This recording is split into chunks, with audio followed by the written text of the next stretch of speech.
या देवी सर्वभूतेषु विद्यारूपेण संस्थिता नमस्तस्यै नमस्तस्यै नमस्तस्यै नमो नमः। नमस्कार, मैं काबरी कुमारी, सहायक प्राध्यापक साहित्य, जूठालाल संस्कृत महाविद्यालय मझौलिया, पश्चिम चंपारण। आज उपशास्त्री के छात्रों के लिए किरातार्जुन नियम से भारवी का अर्थ गौरव बताने जा रही हूँ। उपमा कालिदासस्य भारवेऽर्थ गौरवम् दण्डिनः पदलालित्यं माघे सन्ति त्रयो गुणाः।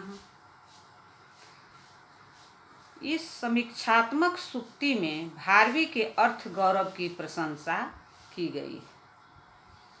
वस्तुतः भारवी ने जिस रचना शैली को जन्म दिया उसकी मुख्य विशेषता है कम से कम शब्दों में अधिक से अधिक अर्थ की अभिव्यंजना। भारवी के संपूर्ण महाकाव्य में इसके उदाहरण जगह जगह मिलते हैं। इसके लिए उन्होंने शब्द चयन अर्थात शाब्दिक सुष्ठुता का बहुत अधिक ध्यान रखा है। साथ ही अपने शास्त्रीय ज्ञान एवं पांडित्य का प्रदर्शन भी उन्हें करना पड़ा है।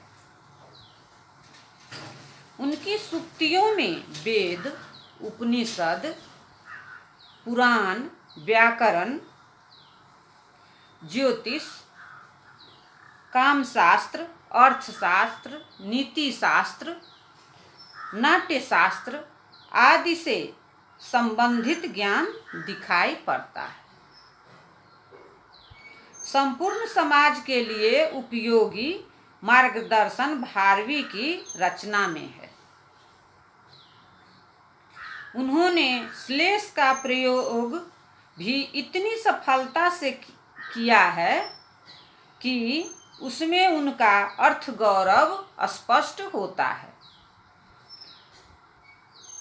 उदाहरण के लिए क्षययुक्तमपि स्वभावजं दधतं धाम शिवं समृद्धये प्रण मन त्यन पायमुत्थितं प्रतिपच्चन्द्रमिव प्रजा नृपम्। भारवी ने अर्थ गौरव के महत्व का संकेत अनेक श्लोक में स्वयं ही किया है। उनके महाकाव्य में समाज के प्रत्येक वर्ग के लिए उपयोगी सूक्तियां भरी हुई है। इनकी प्रासंगिकता आज भी बनी हुई है। कुछ उदाहरण निम्न है। जन्मिनो मानहीनस्य तृणस्य च समागतिः। स्वाभिमान रहित मनुष्य और तिनके की गति एक समान होती है। न्यायाधारा ही साधवः। सज्जन न्याय मार्ग का ही आश्रय लेते हैं। व्रजन्ति ते मूढ़धीयः पराभवं भवन्ति मया विषु ये न मायिनः। वे मंद बुद्धि वाले पराजय को प्राप्त होते हैं जो कपटी लोगों के साथ कपटी नहीं बनते। नयनहीना दपरज्यते जनः। नीतिहीन राजा से प्रजा अप्रसन्न रहती है। हितं मनोहारी च दुर्लभम वचः। ऐसा वचन जो मनोहर भी हो और हितकर भी दुर्लभ है। वसन्ति हि प्रेमिणे गुणा न वस्तुनि।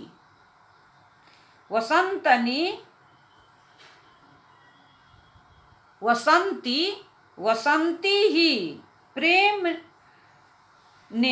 प्रेमिणे गुणा न वस्तुनि।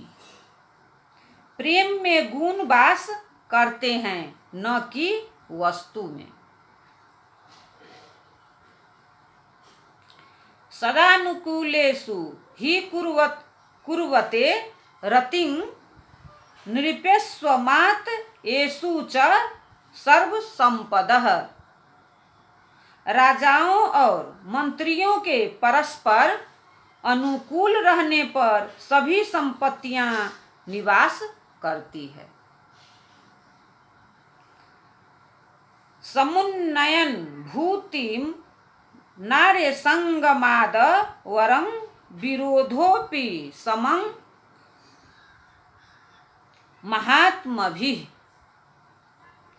ऐश्वर्य की वृद्धि करता हुआ महान लोगों के साथ विरोध भी नीचों की तुलना में अच्छा है। भारवी ने अपनी भाषा समृद्धि, कल्पना शक्ति, शास्त्रीय ज्ञान और लोक व्यवहार के सघन सर्वेक्षण के बल पर अपनी रचना किरातार्जुनीयम को अर्थ गौरव की विशेषता से निसंदेह मंडित किया है। यहाँ उल्लेखनीय है कि महाकवि भारवी में कतिपय पाश्चात्य और भारतीय विद्वानों ने कुछ न्यूनताओं की ओर संकेत किया है। जटिल अलंकारों का प्रयोग, शास्त्रीय ज्ञान का अतिशय प्रदर्शन, क्लिष्ट व्याकरण प्रयोग एवं गूढ़ राजनीति और धर्मशास्त्र की चर्चा आदि उनकी न्यूनता के रूप में दिखाए गए हैं। यहाँ यह स्पष्ट करना उचित है कि भारवी ने जिस युग में अपना महाकाव्य प्रस्तुत किया, उस समय के मानक के अनुसार यह उचित था। यश प्राप्ति और लोक मंगल